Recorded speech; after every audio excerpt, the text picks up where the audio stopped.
Good evening and welcome to the New York Symposium with Diane Sayre. I'm Diane Sayre. I'm an independent LaRouche candidate for U.S. Senate in 2024. I'll just say right up front now so I don't forget that participation in the Sayre for Senate Symposium doesn't necessarily constitute endorsement of my or any candidacy, and the views expressed are those of the speakers. We may or may not agree on many matters, but it is urgent that the issues we're discussing be brought to the public, especially now in this era of censorship, which we see in particularly the Western countries. And I will just say again, for everyone who talks about how horrible the press was in the Soviet Union or China, I don't know of any place in the world where you so brazenly have people like the former head of the CIA running over and becoming a news anchorman at MSNBC, or notable FBI agents running over to CNN or other. I mean, if anyone wondered whether the press is controlled or the quote unquote narrative is controlled, all you have to look at is who's there. And I will say also, I have a great deal of skepticism about anyone running for Congress who would brag about having worked with the FBI or the CIA. I was alarmed when reading a book by two CIA whistleblowers that was published, I think, in 1967, by the number of people, and I forget what it was, employed by our various alphabet soup of intelligence agencies. But I asked my friend Ray McGovern what he thought it was now, and I think it may be in the millions, 1 to 3 million people. That's unbelievable. We're getting to probably, if you count all the agents who are part-time or just employed to be listening posts, maybe we're getting to the point of the Stasi in East Germany, where I think 1 out of 3 people was spying on their family and their neighbors.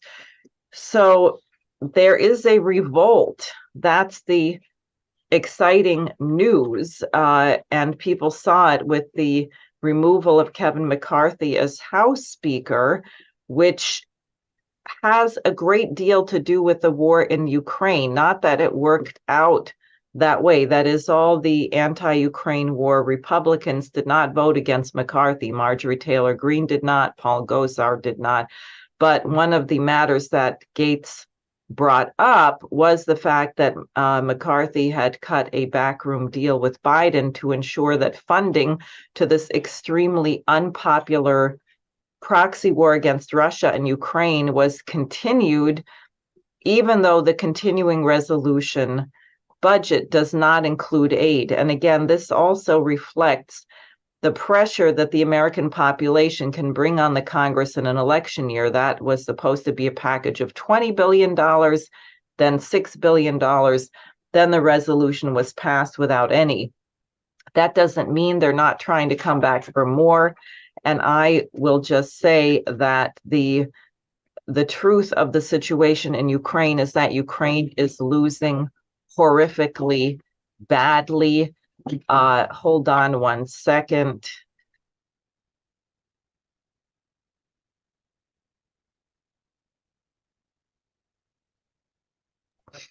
Ukraine is losing. Their soldiers are surrendering in large numbers. And now some people in the West are backtracking a little bit on what they were promising. For example, Germany was talking about sending very long-range Taurus missiles with a range of 300 miles. Medvedev, the former president of Ukraine, now deputy chief of their Security Council, said, well, if Germany is going to send long-range missiles whereby Ukraine, Kiev, could strike deep within Russia, the factories which produce those missiles would be a legitimate target. Well, that means if you have Russia striking a NATO country, that is Article 5, that's World War III, game over for the human race. Today or yesterday, Olaf Scholz backtracked and said, well, maybe we won't send those missiles because it could escalate the war.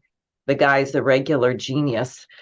He stood next to Biden. Don't forget when Biden announced his intention to blow up the Nord Stream pipelines, and said, when the Reuters journalist asked him in German how Germany would feel about this if he was going along with the policy, Olaf Scholz said, "Oh, yes, we do everything together." So interesting. There is a shift. And I think that we can expect major changes in the United States. I think this regime is done. They've lost their credibility. They're bankrupt. U.S. treasuries are being speculated on by hedge funds. The world, it's not going to continue like this. There's no such thing as the status quo. Now, what I wanted to talk about tonight, we had, in a sense, a foretaste of it when I had Pasta Jardula on, who just went to Lahaina in Maui, where people may be aware they had these horrible fires. Somehow there was no water to fight them. The area had been created to be a complete tinderbox, and they didn't get any federal aid for a long time. And then Biden agreed to send $700 per household, which is great. I mean, forget it. The cost of things is totally out of control. What are they trying to do? It seems clear they're trying to steal everyone's property. There's some game being played. They're not allowing homeowners to go back to where their houses were burned. We see a situation in Queens, which I visited 2 years ago, where 13 people drowned in basements. There is a known problem of a dedicated sewer line, which the Army Corps of Engineers said needed to be built in 1976. It was never built, and the population has tripled. And what they're being told is they can buy flood insurance. That's what they're supposed to do if they want to keep their homes, or maybe they have to move. I think that's what's more likely to be forced. There's some kind of crazy real estate operation going on there. And then you have the situation we're going to talk about tonight, which is happening in New York State. But my point is, it's not a New York State problem alone, that when you have this kind of corruption stemming from the top of the government, where human beings, and we see it with the migrant situation, human beings are like ants, or being farmed or by aphids, or is it the other way around? The ants find anyway. People are just being used to run cash through to bail out a system that's corrupt. I heard about this from someone in Oneida, where there were migrants all outside of some kind of building downtown. They were going to put 50 people on a second floor with one bathroom. Someone in the town council investigated and discovered the owner of the building was getting $5,000 a head for these people. So the migrants are being exploited and used, and the people whose neighborhoods are being taken over are being exploited and used, and someone is benefiting. And it is my interest that we get to the bottom of this and put these people out of business.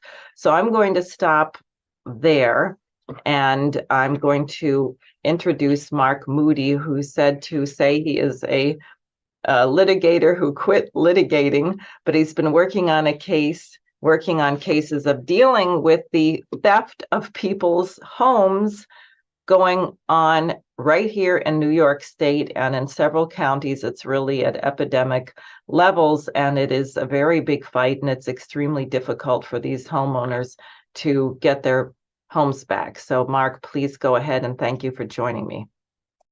Thanks, Diane. It's a real pleasure to be with you. I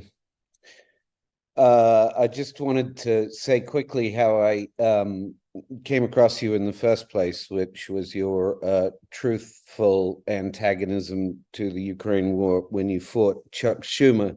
And you were one of the very few people running for elected office at that time who was willing to tell any truth about the Ukraine war. And that really impressed me. And what happened to you was just astonishing at the hands of Spectrum.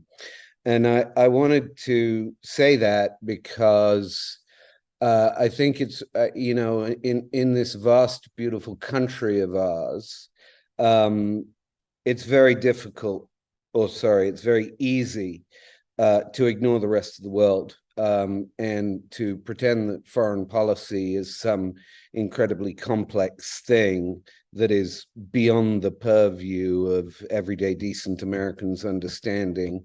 And it's not, and it's directly related to our daily lives. You went through some of the numbers, and Biden and Congress sending $120 billion to Ukraine while this country crumbles, is just breathtaking. And they're literally taking your taxpayer money and giving it to Ukraine. And I think that becomes somewhat apparent with conduct at home.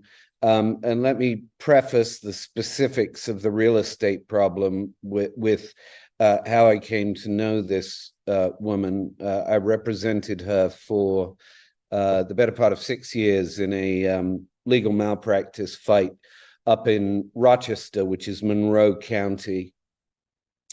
And it was a very heavy fight that ended up with me directly accusing the Appellate Division, 4th Department, which is one of the 5 most powerful state courts in the New York court system, of corruption, because she was married to a very wealthy man who was the son of the founder of Xerox Corporation, which was founded and headquartered in Rochester, Monroe County. And her law firm sold her short, presumably because they favored the money of the the founder of Xerox's son. And the judges on the 4th Department went the same way for this politically active man. His name was Richard Dick, appropriately, Wilson. And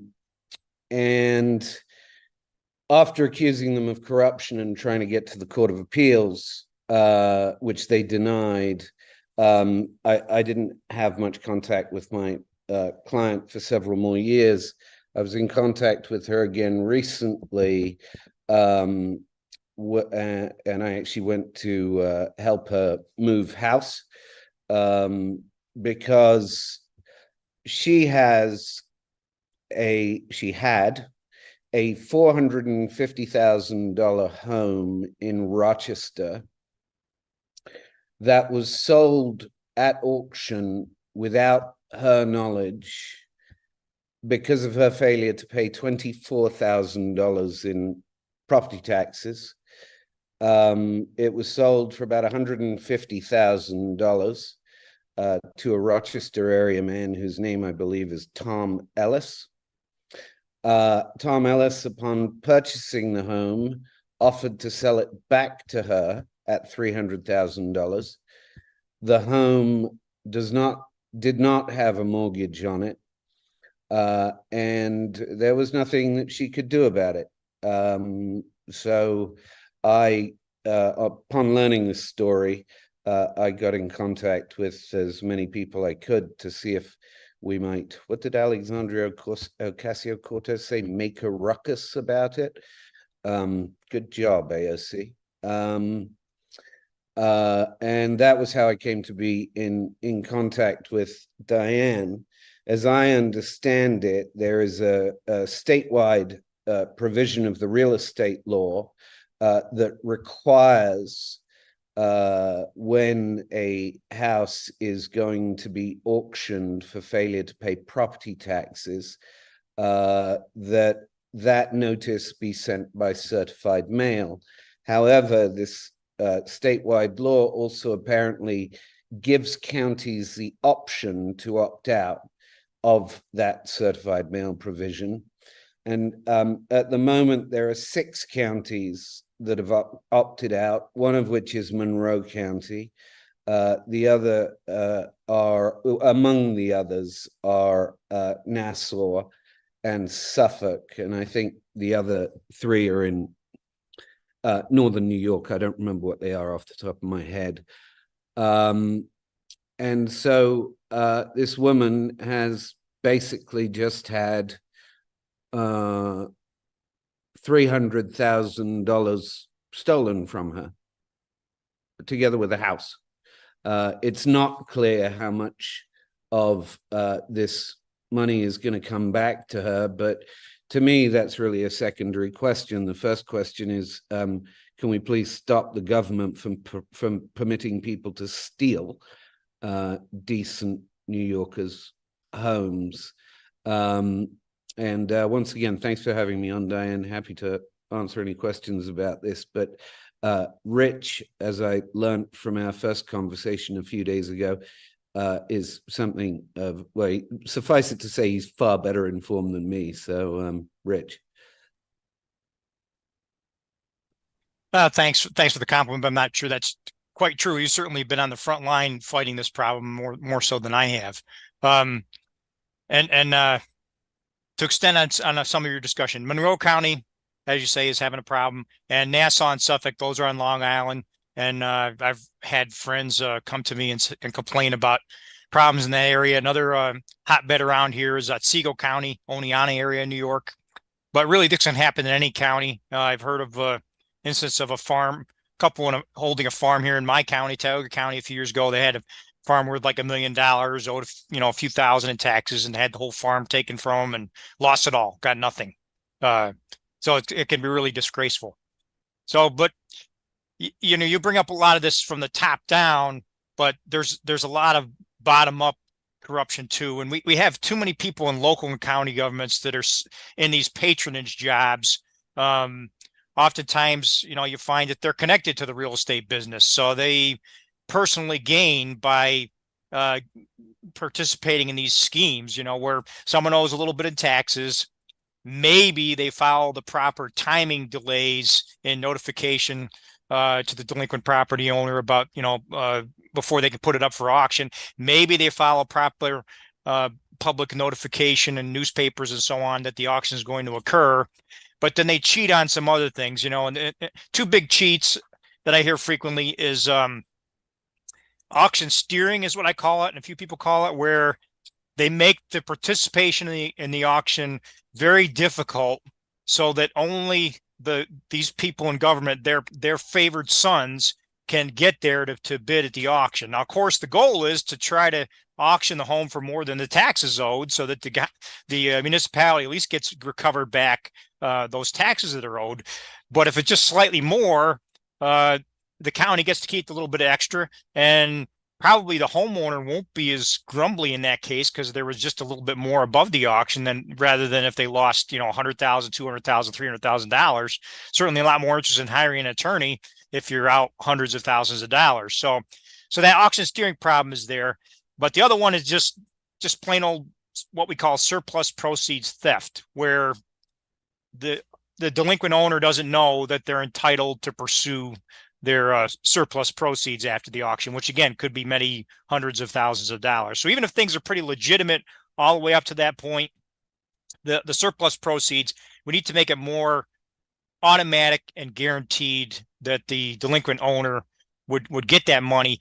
And that would help. If that practice occurred, that would stifle a lot of the corruption all the way behind him, because if there's no benefit to be reaped by stealing all that money, then maybe they'd follow the rules. Maybe they wouldn't cheat so much. So, but there was a couple of bills in 2023 in New York State.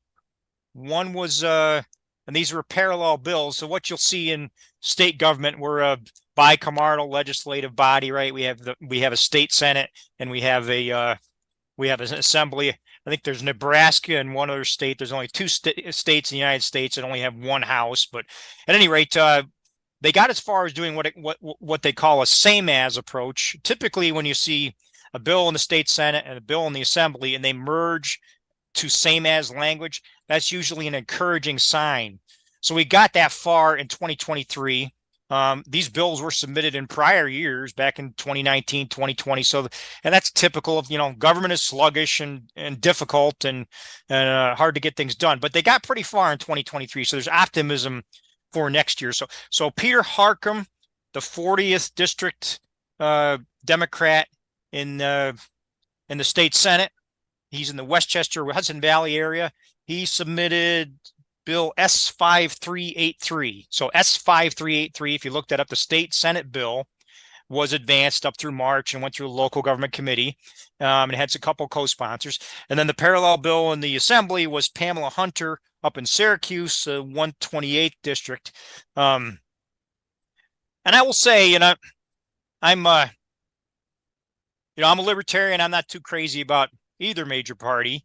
But it seems to be that it's more Democrats in New York State that are on the right side of this issue. And I'm thinking that the reason being that they're probably less likely to be property owners, real estate moguls, developers, landlords, etc. So maybe they're less likely to have special interests, connected to them in real estate. So it seems to be the Democrats are the good guys on this particular avenue of legislation. So yeah, look up Rich, Peter Hart. Yes. Can you, first of all, let me say that you are the Director of Legislative Affairs for the Libertarian Party in New York. That's why you know this in these kind of detail. But what exactly does this legislation do? How would it prevent people from getting ripped off? Yeah, good question. So let me read just a short paragraph here right from it. A former owner of residential or farm property, as defined in this article, or commercial property, shall be entitled to any surplus proceeds which result from the sale of such real property acquired by a tax entity through tax foreclosure proceedings. The term surplus shall mean the amount that is left after the property has been auctioned and all outstanding taxes, interest, issues, payments for county tax and utility liens, et cetera, have been paid. So yeah, the language is pretty simple. It gets the job done. I think this would be a huge step in the right direction if this bill was resubmitted in 24 and passed. I would help cut out a lot of the riffraff. So, and again, there's some optimism to it. So I encourage everybody listening to look up, again, State Senate Bill S5383 or Assembly Bill A1. Excuse me, I didn't write that one down. A746. I think I'm remembering that right. Yeah, I think it's A746. And contact your local rep and say, hey, I like these bills. Contact your own local representative and ask them to get behind them and co-sponsor these bills next year. And let's see if we can get this to happen. What's another key point I wanted to make? Well, I wanted to just ask, because we've gone really fast, and I would like you to explain how it is that someone who owes $24,000 in taxes on a house that's worth $350,000 can have their house taken by the town. Would you explain how this, or whatever? That's the tax foreclosure is the remedy, the other key point I wanted to make is that why this happens so much is that the number one cause of failure, cause of delinquency, tax delinquency is medical crisis. So people have a medical crisis and they're unable to pay their taxes. And if you're having a medical crisis, very likely you're having, mental capacity problems and these complicated procedures. You're getting thrown certified mail and this letter and that letter, and you got to do this and you got to do that. If you don't follow through with all the red tape, it's very easy, even if you have intentions to pay off the delinquency, it's very easy over a period of a couple, 3 years to end up at the auction block. And then you're stuck. So it happens to the people that are at the lowest point in their lives. And, that example I made about my own county, it was an elderly couple, and they both had medical problems, and that's how they ended up going to delinquency and losing their farm. Now, so is it your sense, and Mark, you can answer as well, because it seems you say there's a pattern. So is somebody in the town actually looking for cases of people who don't have a mortgage and who become ill or otherwise incapacitated? So it sounds awfully predatory. Yeah, Am I just a conspiracy theorist? I won't go too far into the conspiracy theory realm, but I've certainly heard from many sources, and it's logical to assume that they're going to pursue people that don't have a mortgage, because if you have a mortgage and if you owe a lot to the bank has a strong interest in not getting hosed. So bad enough the homeowner loses a fortune, but if you still owe, $100,000, $200,000, $300,000 to the bank and only $20,000 in taxes, the bank's not going to roll over. But often in that case, and myself, I still have a mortgage. Most of us that have a mortgage are going to put our taxes in escrow. So that effectively, puts the bank in charge of paying the taxes. So if we're delinquent to our mortgage holder, then we're going to go through a mortgage foreclosure process. And hopefully the mortgage company will still continue to pay the taxes, and it becomes a slightly very similar, but, just slightly different process through a mortgage foreclosure. And there's thievery there too. So that's a whole other topic. You can talk to a few people in the United States about that, corrupt titles and, title theft. And passing, my neighbor right across the street had his mortgage turned over like 8 times and was advised by his attorney, which is probably bad advice, not to pay it for years. And now he's going to lose his home. The guy right across the street from me. So, so the mortgage foreclosure is another mess, very similar to tax foreclosure.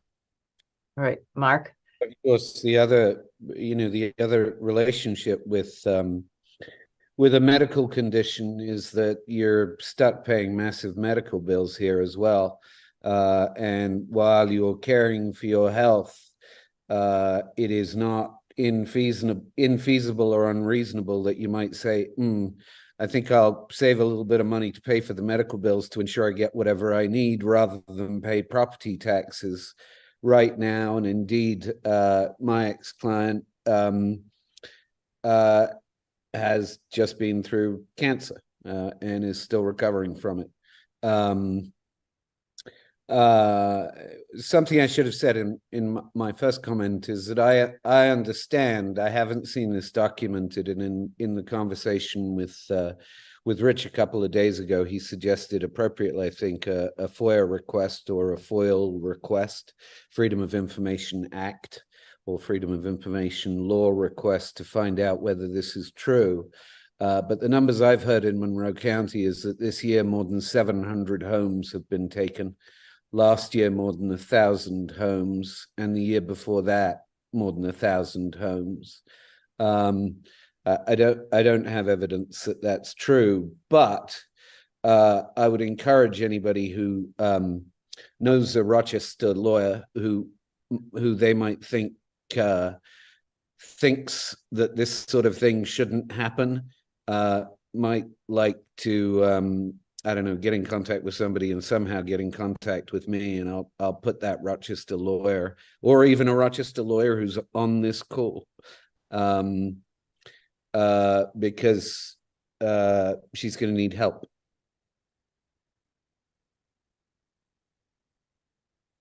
Do they, when people are delinquent in their taxes, are there a bunch of fees and penalties which then allow them to vastly increase the amount of money that someone allegedly owes? Is that part of the rationale of this? That can be a problem too. And actually, New York City has better limits on the fees and interest than the rest of New York State. And I forget those statutes, but I think it was 6% in New York City. But New York, upstate New York can be double digits. So, and there's been other legislation to propose a cap on those interest rates, which would be good. But I think this, this bill here, I think would really help a lot of the problem. They require automatic return of the surplus proceeds to the delinquent owner, and that will just curb a lot of the corruption. Because if there's no ill-gotten gains to capture, then they're a lot more likely to be above board and stop all the cheating. Maybe we'll get some different people elected. Right. That'll be I'm serious, because a disproportionate number of elected officials in town and county governments upstate are closely connected to the real estate business. I don't think it's coincidence. I think it's because there's a lot of flow back through this problem. Right. Do you think, well, I guess I shouldn't ask this, but the county, there must be a lot of paybacks going on with this money going to the county, don't you think? Oh, yeah. I mean, it's principally the county treasurer that's supposed to be in charge of this. Or as I joked about the other night, the director of the Office of Management and Budget. That's how they're retitling themselves, many of these county treasurers, because the county treasurers are getting a lot of flack, and so they're giving themselves new titles just to be a little more hidden. So, yeah, I mean, it is really, if you're going to point a finger at a person that's most to blame, it's going to be the county treasurer. So, and quite often you'll see it as a line item in the county budget. If they're showing a profit on the sale of tax foreclosures, then they're expecting this. They're expecting to foreclose on homes, collect taxes, capture the surplus, and generate a net positive gain to the county coffers. They're expecting the profit from the whole deal. Do you have any idea how many homes this happened to in the state in the last year? Or how many in Otsego County? You have any idea about that? No, I haven't looked at the numbers. I mean, Mark's, he's talking 3 digits, just, 1,000 just in Rochester, just in the Monroe County area. So it's got to be tens of thousands of homes. I mean, I'm in Tioga County, 50,000 people, small county.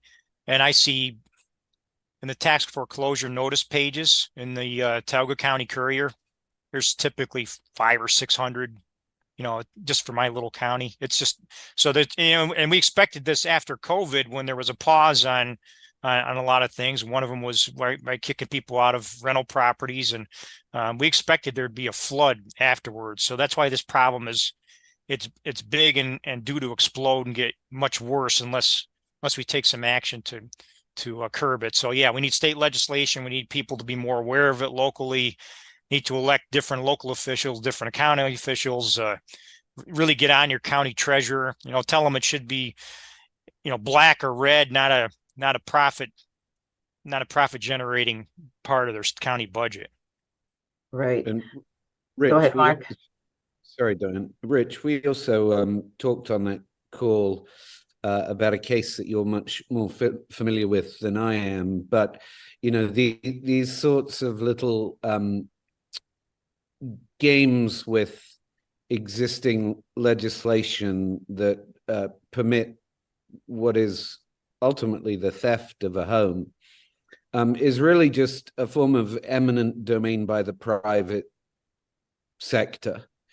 And you discussed a case called Kelo out of the Supreme Court from, I think, a few years ago the other day, that you said many legal experts in the real estate field that you've spoken to are horrified by. I think perhaps Kelo and these instances somewhat coincide, even though Kelo involved eminent domain by the government. Yeah, and I mean, if the feds were going to get involved in this, I mean, isn't what we're talking about a form of takings? I mean, isn't it in violation of the Fifth Amendment? I mean, shouldn't Congress and ultimately the Supreme Court be stepping in and saying, hey, this is an unfair takings, right? Theft of property without just compensation by the government. I mean, it's almost their word for word in the Fifth Amendment, right? So if we're really going to uphold the federal law and the Bill of Rights, and why aren't we seeing intervention? But like I say, Kelo was a horrible decision. I'd like to see that reversed by the Supreme Court, and maybe if they did so, then maybe something would happen. That's where they extended the concept of eminent domain beyond public use into public benefit. Just like the general welfare clause in the Constitution has been so abused. They extended the definition of public use, those words in the Fifth Amendment to mean public benefit. So, I mean, you could argue just about any private project can offer public benefit, right? If I have a drugstore 2 miles from my house instead of 10 miles from my house, that's a benefit for me. If I need medicine, it's closer to me, right? You can make an argument that that's a public benefit. So it's a huge stretch of the meaning of eminent domain, and that's the concern. And over 90% of New York states, but unfortunately New York hasn't been one of them, have taken some sort of legislative or even amending of their constitution to push back against this terrible Kelo decision. But New York hasn't done anything yet. It would be nice to parallel some action against Kelo too, but I think getting this bill passed first would be more important. Well, New York has lost a lot of the power that we used to have in home rule. I know that the wind turbine and solar panel companies are now able to just move into counties in total violation of former zoning laws and things like that. And I would like to know, Mark, your thoughts on BlackRock. This may not be directly related to the kind of thing that's going on with BlackRock, but it certainly seems part of a pattern where they're coming in and buying up a bunch of homes. This is something I heard presidential candidate Robert Kennedy Jr. talking about, was knowing of young people who are going to buy a house, and then suddenly some mysterious something or other comes in and offers $100,000 above the asking price, is able to pay it in cash, and then the person can't get the home. And that's also huge. What do you know about that? Not a lot on an evidentiary basis, but I know BlackRock is what, a $40 trillion under management company. I think that's the number. In my world, any company that has that amount of assets shouldn't exist, unless the rest of the world is worth. I can't think of a large enough number. Right. But it's well, they own a lot of Ukraine now, so sure. maybe they need to offset their losses by stealing American homes. I mean, it's very, very difficult to let's put it this way. It wouldn't come as a surprise to me at all to learn that all of the county treasurers and many of the sort of individual name real estate developers and some corporations too around the country are in regular and direct contact with BlackRock, and they all know what's going on. You're saying that just made me think of something which I was looking at 10 or 12 years ago, which was at some point Moody's and Standard & Poor downgraded municipal bonds, right? They were forcing municipalities and probably counties, I would imagine, to actually go into speculative markets as opposed to doing things the traditional way where you float a bond against, a particular infrastructure project or something like that. Or you'd have the people coming in and doing the crazy interest rate swaps, where I discovered, must have been 2013, New Jersey Transit lost $57 million because of an interest rate swap. Or this happened to the schools in Philadelphia, where, and I know no one would ever think that the banks would be conspiring with each other behind our backs, just like the Enron and all the energy companies would never have the same people on their boards. So they rigged the interest rates, right? And then it's millions and millions of dollars for which you're getting nothing. If I could go off on a tangent, slightly, okay. A person in my church says it's a squirrel for a moment. So I'm a libertarian. I believe in small government, small spending. But Milton Friedman said many years ago, the best judgment of government is not how it taxes, but how it spends. And I believe a toxic policy in New York and many other parts of the country is a property tax cap without any sort of spending observation or cap. Because what happens is you put a cap on the property taxes that has the effect of kind of pacifying and lulling many voters to sleep. So all my property taxes are, 1% to 2% per year. I got nothing to worry per year. I got nothing to worry about.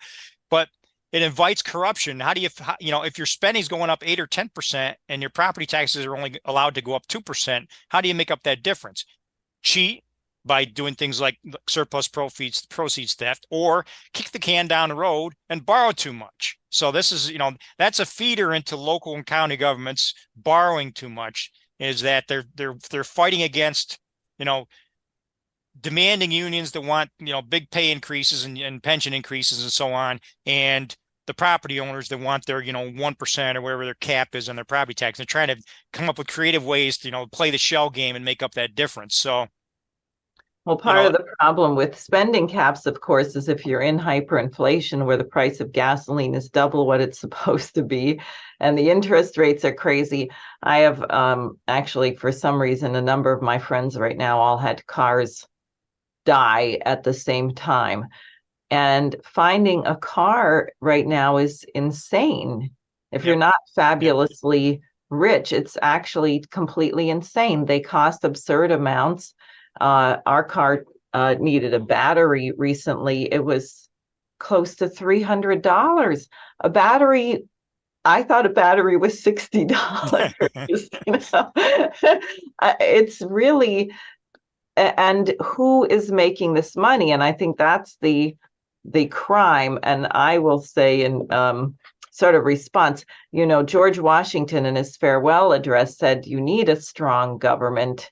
And he said, you need a strong government to protect the freedom of your citizens, because in my opinion, what you have is a situation where whoever has the most money wins. We're not using the laws against monopolies, against, mergers and acquisitions and all kinds of crazy things. So you have these monoliths that control everything, including the Congress. And since we know you generally need millions of dollars to get elected, or tens of millions, and millionaires in the right places, or I would consider the wrong places. So it's very tough unless we break this up.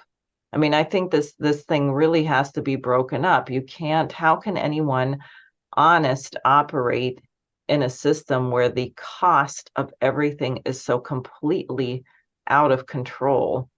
Yep. Well, you're running I think. Go ahead, Rich. Okay, you're running for a U.S. Senate, Diane. So you're running for a federal position. But if you look at the federal government in the United States, it's gotten into it's just handing out entitlements. Whether it's the poor people, which of course do need something. But why does all that need to have to be try to be satisfied from the federal government? And then all these the defense contractors and just. Yeah, I mean, the federal government, instead of defending civil rights, it's much more focused on wealth redistribution, taxation. Well, the main entitlements are going to billionaires. What I'm saying, how much did we spend? We bailed out AIG, if I'm not mistaken, 3 times for $80 billion a pop. Too big to fail. Yeah, and they produce nothing. And then they give out bonuses. My favorite quote was from a barber in Connecticut. All these horrible people who all had ties to Jeffrey Epstein, so it tells you their morality. He says, I'm a barber. If I accidentally cut someone's ear off while I'm cutting their hair, I wouldn't expect to get a tip. But you had Lehman Brothers, AIG, all these companies doing all these crazy things that caused the crash. And instead of being penalized or one single one of them going to jail, they get bailed out, and all of their top, shareholders and executives get these massive multi-million-dollar bonuses. Did you see the movie The Big Short? The movie The Big Short? That's everyone should listen to that. It kind of almost makes you sick to your stomach. There's a terrific series of movies that you should watch. Hustlers with Jennifer Lopez, then The Big Short, then Vice. It tells a large story which is confirmed by a report issued by the Rand Corporation not so long ago, which bragged that since 1971, they had essentially stolen $47 trillion from us. Yeah. And that, by the way, is hyperinflationary, right? If you take money and you just print it to bail out something that has no value, you are devaluing your currency. And this is why LaRouche had made the point, which is really fascinating and almost unimaginable. But in the 80s, he wrote a paper calling for a 40-year Mars colonization program. And he said, the areas of technology we're going to need breakthroughs: optical biophysics, nuclear fusion, because you need fusion rockets. It takes too long by far to get there with chemical rockets, and fission rockets would be okay, but fusion, and I forget the third area. And he said what will happen, as we saw with the Apollo project when we went to the moon, where we got $10 to $14 back for every dollar invested, because of course you're not spending the money on the moon, you're investing in American companies who are making discoveries, getting spin-off technologies. He said the purchasing power of the average household would increase by one order of magnitude, in other words, tenfold, if you had an initiative to force the level of scientific and technological progress, and then the required platform of infrastructure to sustain that. Because what gives our currency value is not merely if you peg it to a precious metal like gold or something, which would be important to do, but also if there's anything productive behind it. So when Nixon decoupled the dollar from gold in 71, that was the beginning of the end. The end, where we are now, didn't come on right away, because we still had we had still in 1971 a certain residue of our industrial productive base. But if you look at where we are now, I mean, think about the shape of the think about what just happened in New York this past weekend, where they had 4 to 6 inches of rain in a few hours, and everything just got destroyed. You saw the videos of the waterfalls in the subways and how can you, it means you haven't built anything in decades, literally not in decades. And it's when you invest, if you issue credit, if you go into debt to do something where there's an actual physical product at the end of it, that's not inflationary. But what we've been doing is totally fictitious. And then the Federal Reserve says, oh, well, the way you stop inflation is raise the interest rates. Oh, great. That's helping everyone buy a new house and buy a car, and a small business get a loan. No one can afford to pay it. And of course, then to cover the higher interest rates, they have to charge more. Wait a minute. I thought this was supposed to stop inflation. So the whole thing, what? Go on. I just wanted to say I'm no economist, so I can't comment on any of that stuff. But all I would say is one of the things, and there are many, that drive me mental about Elon Musk is his desire to get to Mars. I'd rather spend the money making this utterly beautiful planet of ours livable forever, and I can't think of a single reason why we shouldn't be able to do that. Can we do that instead of playing around with space games? And I can't remember what else I wanted to say, but there was something. It's gone for the moment. All right. I think I was trepidatious about disagreeing with Lyndon LaRouche. No, that's good. Go for it. We can fight it out on another program, because it's completely necessary, because there's the principle of growth, but that's for another time. But we sure have a lot of work to do here on Earth. I mean, when's the last time we built a new city in the United States? When's the last time we had full occupancy in any of the existing cities in the United States? When we produced. I mean, you know, Rich, and you may know better than I do, just what was the population of Buffalo or Rochester or Syracuse when we were at our peak.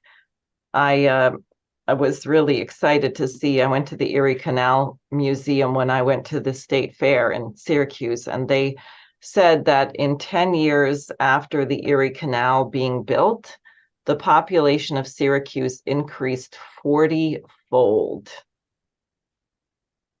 which is amazing. And it wasn't because they were all starving or something. It was because they all were doing something, because suddenly this became a hub of production and manufacturing. And someone told me, I guess Baldwinsville, just outside of Syracuse, there were 48 different factories and manufacturing plants. Yeah. Well, I don't know. I'm of the belief that protectionism has backfired on us quite a bit. I think that's what's driving a lot of our problems. I mean, I've talked to I did a video with Colin Grable of the Cato Institute a couple of years ago about the Jones Act. Um, and that's over a Right. 100-year-old policy, protectionist policy designed to protect American ships, American national security interests in shipping port to port. But with all that protectionism for so many years, the result was that American shipbuilders became lethargic and inefficient, and so they don't build the ships anymore because they cost 5 or 6 times more, not only what they build in China, which, China's not a free market, but what they can build in some of the Nordic countries and in Western Europe. So, uh, yeah, I think, and I'm a small businessman. I work in construction, building automation. Building automation is a corrupt field. Unfortunately, you'll see the big boys, the Siemens and the Johnson Controls and so on, you know, scheming the market so they don't have any competition on public school jobs and other jobs. There's just too many gimmicks out there where people, they don't want to be innovative, and it's hard work in industry to have to be innovative and develop a new product. And it's much easier if you can come up with a way to lobby government so that you don't have any competition, so you can keep selling what you have. So you don't have to come up with a better mousetrap. So you can just keep selling what you have for year after year ad nauseum. And the consumer doesn't benefit because they're not getting the growth in technology, and prices tend to be higher because the lack of competition. So I think we've shot ourselves in the foot in the United States quite a bit by the blame is sometimes put on cheap labor in overseas markets and so on, but I really think the protectionism has been just as or more harmful to us.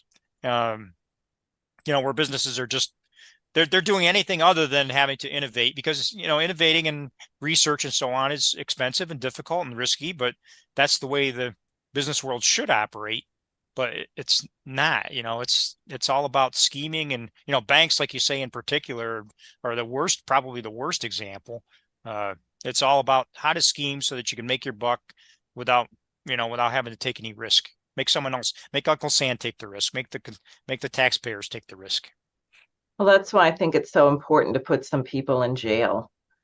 And I'll never forget a friend who was actually the Japanese representative to the International Monetary Fund. He was very high level in Japanese banking. And he said when the crash of whatever, the derivatives and things hit Japan, the government started putting bankers in jail. Putting them in jail. And he said he was shocked. And at first he disagreed. He said, well, isn't that a harsh?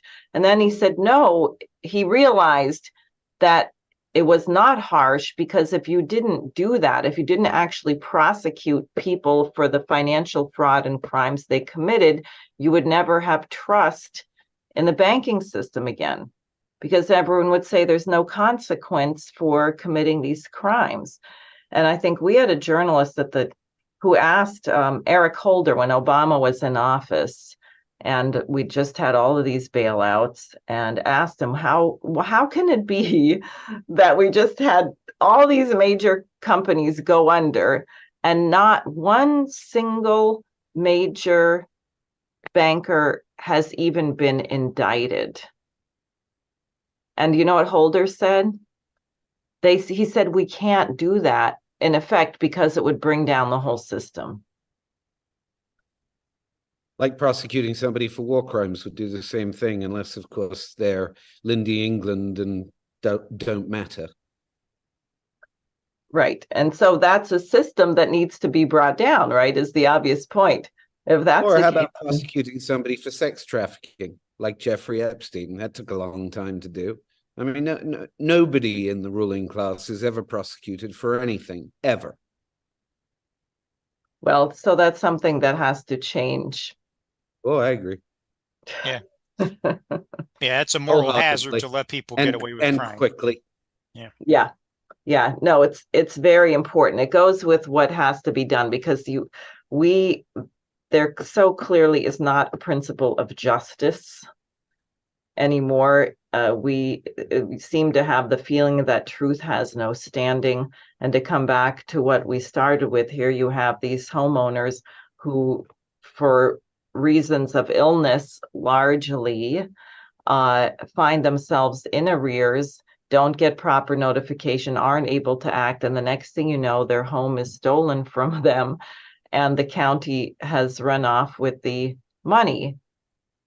And that has to be stopped. And I think there's many layers. There's many layers to this. Ultimately, fundamentally, there has to be a cultural shift in the country, because when you're in a nation where there's so much corruption, and I see it as a candidate, and I'm blown away by how little people will sell their soul for.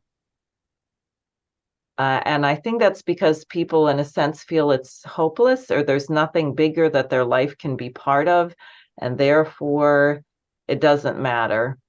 Yeah. Whereas if you have a big vision, if you say I'm part of something that's really big and really important, then you're not inclined to treat your own conscience so lightly. Have you heard the term kleptocracy? Yes. Yeah.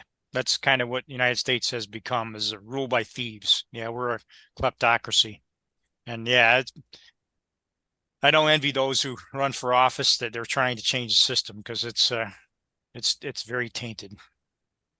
To put it mildly. Yeah. Maybe we could start persuading people that there are better incentives. It seems to me that the United States for a little while has had two incentives, and exclusively two incentives: greed and fame, which happen to be two of the deadly sins too. Maybe we could incentivize honesty, humility, truth, compassion, empathy, collaboration, and all sorts of other things. But no, all we do, which is why you get people selling their souls for very little money, because greed and fame are the ultimate goals in this country at the moment. Yeah, well, that's what we have to change. So any closing thoughts? Is that what anything else you want to say before we sign off? Just thanks for having us on, Diane. I really appreciate it. Hopefully this touches some hearts out there, and people see that this is a real problem. You never know what could happen to you. I mean, I'm sure many people have been blindsided by this, and I think this surplus proceeds theft is widespread. Not just in New York, but all over the country, and it's definitely an issue that needs to be talked about more, and hopefully some actions taken legislatively and otherwise to help curb the problem. Thanks. Yes, thank you very much, Diane, for having us. It's a pleasure to be here, really. Well, thank you both. Thanks for your work. And I would urge everybody watching to please support my campaign. Donate, sign up, get active. We're going to have a gigantic job coming up in the spring to get those signatures again, to get on the ballot. And there's no time to waste. The point is to change the policy now. I'm not waiting until January of 2025. So thanks so much. We'll see you next time.